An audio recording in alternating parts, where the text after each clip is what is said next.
શહેરના રાજમાર્ગો પર બીએપીએસ સંસ્થાના યુવા યુવતીઓ દ્વારા ભવ્ય બાઇક યાત્રાનું આયોજન કરવામાં આવ્યું હતું। છાણી ગામથી આરંભાયેલ આ યાત્રા 15 કિલોમીટરનું અંતર કાપી આજે અટલાદરા મંદિર પહોંચી હતી।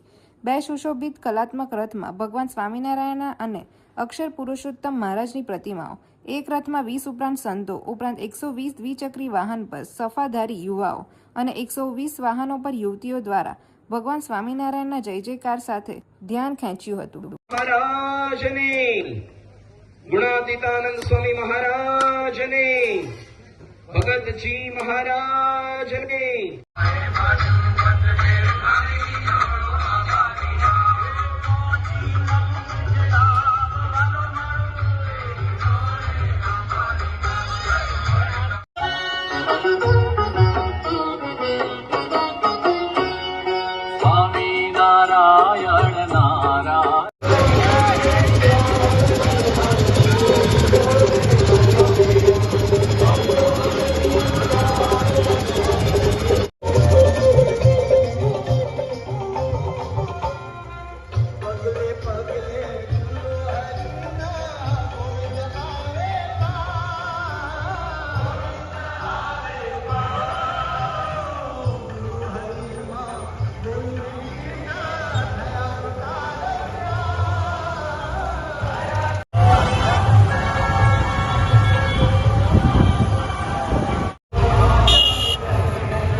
जय स्वामीनारायण।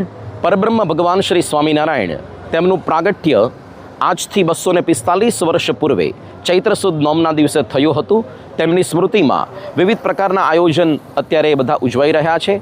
તે પૈકી આજે સમગ્ર વડોદરાના રાજમાર્ગ ઉપર 250થી વધુ યુવા યુવતીઓ દ્વારા બાઇક રેલીનું આયોજન થયું છે। આજથી 200 વર્ષ પૂર્વે અહીં જ વડોદરાના ગાયકવાડ સરકાર તેમણે ભગવાન શ્રી સ્વામિનારાયણની ભવ્ય સવારી છાણી ગામ, કારણ કે એ વખતે વડોદરા શહેરનું પ્રવેશદ્વાર છાણી ગામ હતું, ત્યાંથી રાજમહેલ સુધી હાથી પર ભવ્ય સવારી કાઢી હતી। એને આ વર્ષે 200 વર્ષ પૂર્ણ થઈ રહ્યા છે। તેમની સ્મૃતિમાં આજે 250થી વધુ બાઇકની ઉપર સવાર એવા યુવા યુવતીઓ સમગ્ર વડોદરાના રાજમાર્ગ પર ભવ્ય ભગવાન સ્વામિનારાયણની સમાધિ આ સવારીની અંદર તે લોકો બધા સામેલ થવાના છે અને સમગ્ર વડોદરાના નગરજનો પર ભગવાન સ્વામિનારાયણની દ્રષ્ટિ પડશે। તમામને ભગવાન સ્વામિનારાયણના આશીર્વાદ મળશે। આજે સાંજે 4 વાગે અત્યારે હમણાં આ બાઇક રેલીનો પ્રારંભ થશે। સાંજે 7 વાગે બીએપીએસ સ્વામિનારાયણ મંદિર અટલાદરાની અંદર બાઇક રેલીનો વિરામ થશે। આવતીકાલે સમગ્ર દિવસ દરમિયાન વિવિધ ભક્તિપૂર્ણ આયોજનો થઈ રહ્યા છે। હરિભક્તો ભક્તિભાવપૂર્વક ઘરે તૈયાર કરેલ વ્યંજન એ ભગવાનને અર્પણ કરવા માટે મંદિરમાં પોતાના જ વાસણની અંદર લઈ આવશે। આવી લગભગ 3245 જેટલી વાનગીઓનો અન્નકૂટ એના દર્શન આપણને અટલાદરા મંદિરમાં સવારે 9 થી 12 દરમિયાન અને સાંજે 4 થી 6 દરમિયાન તેનો લાભ પ્રાપ્ત થશે। બપોરે ઘણા બધા રાજકીય સામાજિક આગેવાનો અને ઘણા બધા ધર્મગુરુઓ તેમની હાજરીમાં બપોરે 12 વાગે અટલાદરા મંદિરે રામ જન્મોત્સવની ભવ્ય આરતીનો લાભ પ્રાપ્ત થશે અને રાત્રે સ્વામિનારાયણ જયંતિની મુખ્ય સભા એનો લાભ આપણને 7:30 થી 10 વાગ્યા દરમિયાન પ્રાપ્ત થશે અને મંદિર ઉપર 10 ને 10 વાગે ભગવાન સ્વામિનારાયણની પ્રાગટ્યની આરતીનો લાભ મળશે। આપણે પણ સૌ અવશ્ય દર્શને પધારીએ, ઉત્સવની અંદર સંમિલિત થઈએ એવી આપ સૌને વિનંતી છે। જય સ્વામિનારાયણ।